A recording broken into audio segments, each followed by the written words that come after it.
Good morning. I'm Sarah Alsheh. Thanks for joining us for Mornings on the Hill.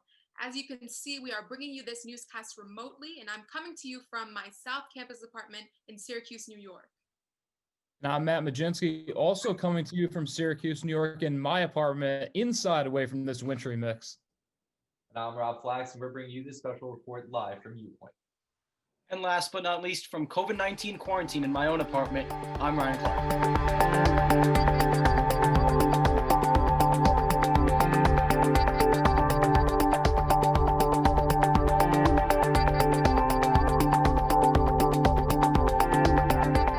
Our top story this morning is the spread of COVID-19 on campus. While classes have been online since last Thursday, the cases continue to stay well above the 100 case threshold. J. Michael Haney, in a message to campus, addressed the status of those cases yesterday.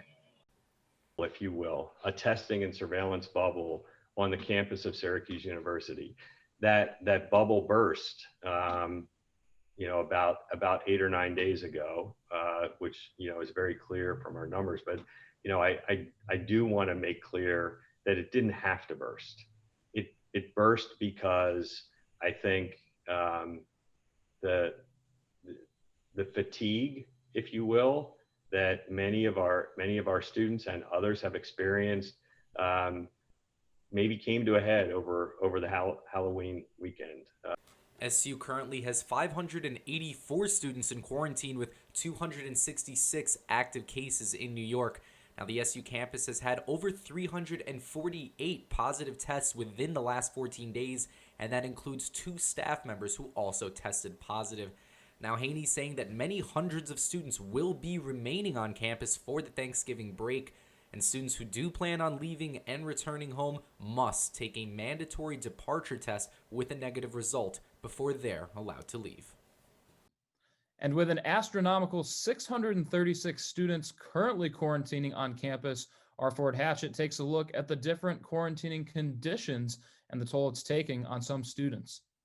After a long, grueling fall semester that was impacted by a pandemic, many SU students are ready to pack up and head home for the holidays. But with a record number of COVID cases on campus, that's not an option for everyone. I kept saying, Mom, I'm going to be eating Cheerios on Thanksgiving in isolation. And she said, no, you're not. And it looks like that is what I will be doing. That's junior Tim Kalinowski. He's one of nearly 700 students currently quarantining on Syracuse's campus. After coming in close contact with someone who tested positive, Kalinowski is serving his 14-day sentence in the Sheridan on University Avenue. But he says it's not your typical hotel stay. I'm like, I don't really get to use the gym and go down to the pool. And, I'm not really like congregating in the lobby and, getting served, Mai Tais by the pool. Like, that's not really what's happening here. Hannah Goldberg is quarantining on South Campus, which mostly houses positive cases. She's surprised by the lack of supervision. So, we've literally been hanging out because, anyone with COVID can hang out with each other. And, no one's really checked on us, which is weird because you would think that sick kids would get checked on more. But, we've really just been doing our own thing. I could get in my car right now and probably leave and no one would notice. But no matter where students are staying, it's hard not to feel like they're missing out on things. You forget that the world is spinning outside. It feels like your life is on pause right now, and that the rest, everything else is going on out there, and you don't really know it. For Mornings on the Hill, I'm Ford Hatchet. Syracuse men's basketball head coach Jim Boeheim announced on Sunday night that he tested positive for COVID-19. Boeheim released a statement thanking everyone for the well wishes. The 76-year-old tested positive following the basketball program's most recent round of testing and immediately began isolating at home. This pause in operations come less than 2 weeks before the team was expected to start its 2020 season. Results are in from Congressman Anthony Brandisi's broadband survey that began last winter. The congressman says it revealed that New York 22 has the slowest internet in the entire state.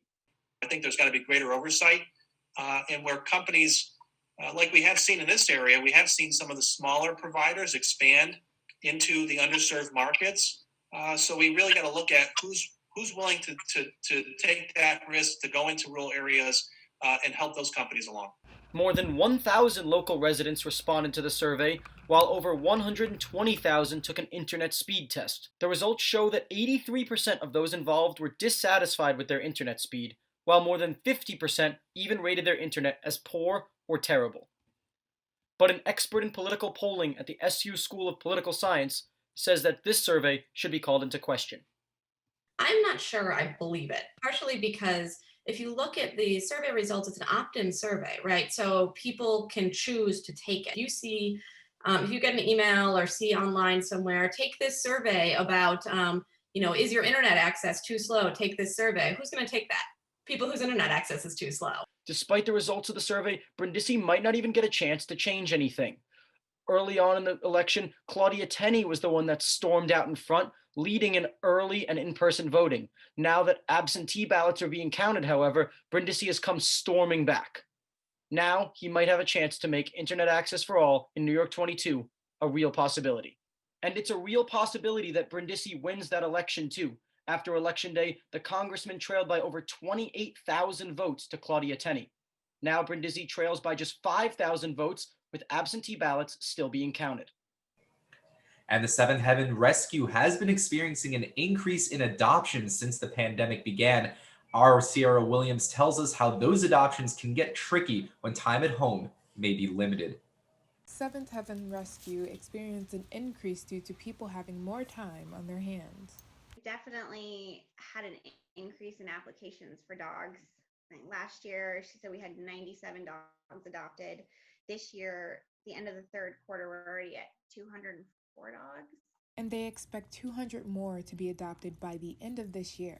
But what does that mean for a pet in a pandemic? The increase in applications, everybody seems to say, oh, I'm home now, or my kids are home now, so it's a great time to get a dog, which there is some truth to that. But what we've had to really have conversations about is, what is your home going to look like when we get a handle on COVID? That handle on COVID may be going back to work and your free time now being limited.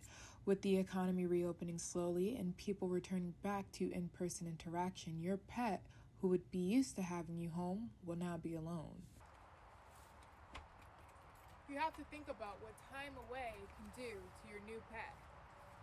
How are you going to help your dog adjust to that again so they don't get separation anxiety? That if you've been home all the time with them and now you're going to be gone for 4 hours or 5 hours, you really need to start doing that ahead of time with short amounts of time, not just diving into I'm there all day to all of a sudden I'm gone for 5 hours. Owners should make a plan that considers the dog's well-being after the pandemic. Adopting a dog is not a short-term thing. It's a commitment, we hope, for 12 to 15 years. In Fayetteville, Sierra Williams, NCC News. Coming up here on Mornings on the Hill, a look into a new club here on campus to help make sure students don't feel alone. Those temperatures are dropping, which means ski season is upon us. But with COVID, it's going to look a little bit different. At Greek Peak Mountain Resort here in New York, reservations are required. Masks must be worn when you are not skiing or riding, and no hanging out in the lodge.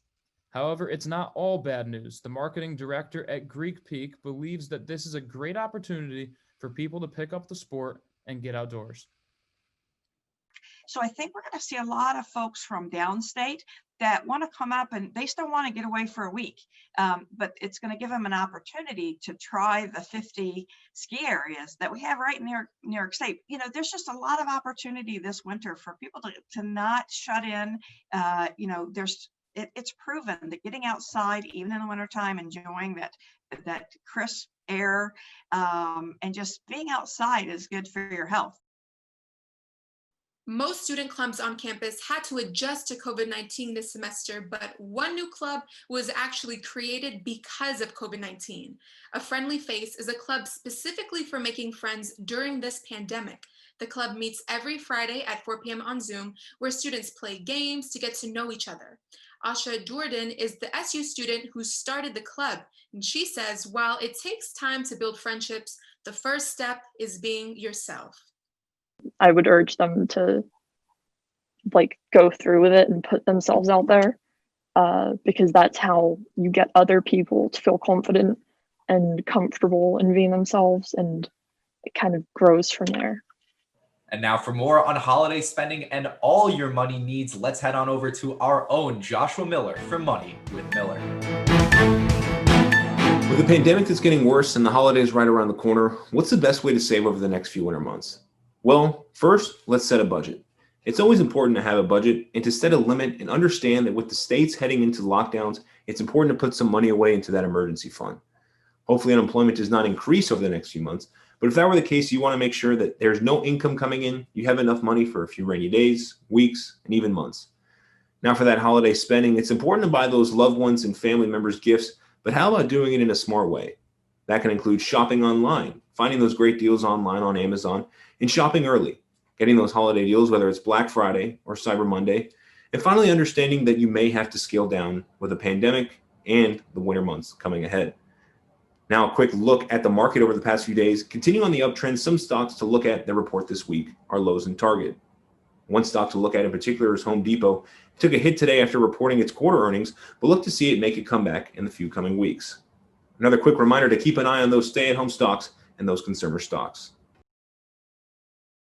And coming up next in sports, we take a look at Syracuse's upcoming matchup this week against Louisville. Stick around. And still to come, how figure skating has brought a family closer together.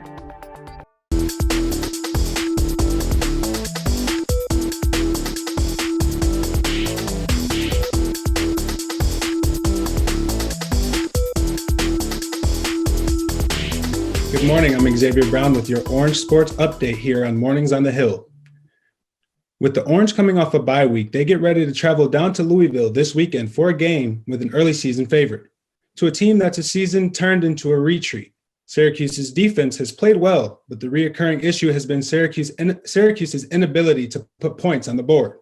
Syracuse only scores about 18 points per game, which is below the ACC average this season. The defense has forced some turnovers, but still give up about 31 points per. Even with the struggling Louisville team, this weekend will be a tough one. Syracuse will host its men's basketball season opener when they face off against Bryant on Friday, November 27th in the Carrier Dome. The Bulldogs feature former Liverpool High School standout Charles Pride, a Syracuse native and 2017 New York State champion. Syracuse was 18-14 and had won its first ACC tournament game before COVID-19 ended the college basketball season. Syracuse returns 4 out of 5 starters from last season. Even though there will be a short pause to the start of the season due to a positive test, this will be Coach Jim Boeheim's 45th season as Syracuse's head coach. The 23rd ranked Ladies Orange first game is the 10th of December. They prepare to take on the unranked Miami Lady Hurricanes. These ladies are confident after securing another top 15 recruiting class. Syracuse also has Camila Cardoso, who is yet to play her first minute for Syracuse's women's basketball team. However, the 6'7" and one of the 20 candidates for the 2021 Lisa Leslie Award watch list. The annual award is in its 4th year of recognizing the top centers in women's NCAA Division I college basketball. The winner of this award will be presented next April of 2021. Cardoso is a McDonald's High School All-American out of Hamilton Heights Christian Academy in Tennessee. She is the highest ranked recruit in program history. The 2020 college basketball season is just 2 weeks away. Syracuse basketball fans will have a roster mixed with new and fresh faces. But even though athletes only have 4 seasons on the Hill, the program that Coach Jim Boeheim has built has players coming back for more. Our Matt Majinski explains why the Syracuse basketball program is unique in this way. You know Demetrius Nichols, Ryan Blackwell, and Matt Rowe for their time in Syracuse orange jerseys. But after they got done playing college hoops, they all made the Syracuse area their home. For Blackwell, it's the location. I like the small town feel and atmosphere. It's very easy to get around. It's a great place like now when the weather's really nice outside. Nichols calls it his home away from home. When you first was a freshman, by your senior year, you're almost a man. So this is a place where it's like my second home, where it has taught me to grow in a lot of ways on and off the basketball court. And Rose saw it as a great place to raise a family. This is really a safe place to live. It's great for kids growing up, great school systems in the Syracuse, Onondaga County. They all have different reasons for staying in the Syracuse area, but there is one common ground, that the SU basketball community is a slam dunk. This community really rallies around the players. They treat them with a lot of respect. They're kind of like rock stars in this town. Blackwell says Coach Jim Boeheim is a main reason for that. He's created a great culture and helped create the community here and brought it to what it is, not just from basketball, but he's done such great things at the community that it welcomes us. It makes us feel like we want to come back. And because of that everlasting connection, the players don't want to leave. Great place to raise your family. Education-wise, it's great. I think I can see myself being here until retirement. There's no other place that I'd rather be, honestly. People with heart conditions do not usually pick up a profession that increases their heart rate, but one Syracuse fitness trainer decided to not listen to his doctors. Our Stephen Shoemaker tells us how this one man kept fighting and is motivating others to do the same. What is just another day for most is so much more than that for Surgeon Lukic. It is another day to live. Surgeon was born with a heart defect, which makes each day more cherishable than the next. He shows up to his job every day in order to inspire others and to teach the youth about the importance of having a healthy heart through physical activity. Growing up, he struggled with obesity and depression and used boxing and fitness as an escape from his scars. The nonprofit organization was formed by Surgeon in order to help fight the risk factors for heart disease. The reason I started Fight for Hearts is because I've seen what fitness did for me. So even though I was a competitive athlete, putting that aside, just the workouts and being fit, I had a better quality of life. In the times of COVID-19, one of the fitness trainers has been helping Surgeon with making virtual workout videos to inspire others to stay active. If it's just, helping out one person, that's worth my time, whether even when we do the group, fitness exercise, maybe I'm not, maybe not everyone is soaking it up, but it's just one person. For me, one person is just enough, Exercising and staying healthy are key elements to maintaining a healthy heart. All it takes is a little bit of dedication, knowledge, and a little bit of added motivation. All the way down, let's go, let's go. You got it, good work, good form, awesome job. If Surgeon was able to work out and stay healthy through his heart deficiency, then many should be influenced and inspired to do the same. At the Lysander Arena in Baldwinsville, one family of figure skating sisters says the sport has taught them more and how to be better to each other. Mornings on the Hill reporter Sierra Ryder has that story. Figure skating has become the family sport for the Scherflings, and it all started with a learn to skate flyer in kindergarten. She got more and more into it, joined the synchronized team, got a private coach, and then her younger sisters started right away from when they were like 3 or 4 years old. Today, all 3 of the Scherfling sisters skate, each becoming interested in the sport from their older sister. I thought it was fun when they were doing it, and then they looked cool doing it, so I wanted to. I tried all the other sports like soccer and horseback riding and stuff, and I just always done this one, so. The sisters skate 5 days a week, working on different routines, landing jumps, and trying to reach their goals. But skating so close together can put the sisters on thin ice when it comes to skills. It is hard. I know my daughter mentioned that when one can do a jump right and then the other one doesn't, or if they just haven't landed it yet and somebody else does, especially if they're the younger one, it can cause a little stress. Instead of letting the competition spiral out of control, the girls make sure to break the ice and support each other. They do a lot of just watching it together on TV. They'll do practice jumps. They have little spinners at home, so they do. They come up with ideas for music and all that stuff. I like winning, which is like, but like if she got first and I got second, I wouldn't be as like, dang it, I didn't get first, because it's still like her. So I'm not really like rivals. Like I wouldn't be mad if she won, but. Even when the competition is fierce, the sisters agree that the ice is more fun together. It's good because if we have like competitions away or like skate camps, I always have like a friend there with me, like I'm not alone. And that'll do it for your morning sports. Thank you. I'm Xavier Brown. And the people who put our newscast together have a final farewell. Stay with us. And as we close out our final show of this semester, we want to give a special mention to the people who make this show happen every week. I want to turn it over to our producing team, the backbone of the show. Hi guys, I just want to say a huge thank you to every single person who was involved with Mornings on the Hill this semester. It was obviously a semester like any other, but I think overall it taught us how to collaborate, communicate with one another. It taught us patience in dealing with how to create content, how to organize a show in the middle of a pandemic.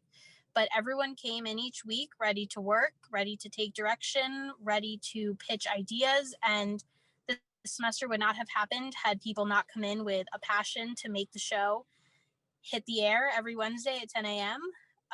So I just want to say thank you for the lessons that I learned this semester and everyone that I met along the way. It was a great job, and I look forward to more shows in the future. And for the viewers, thank you for tuning in each week. Thank you for your patience through our early shows when we were still learning the ropes and everything. But I hope you enjoyed what we put together for you, and we do it for you guys. So thanks for tuning in.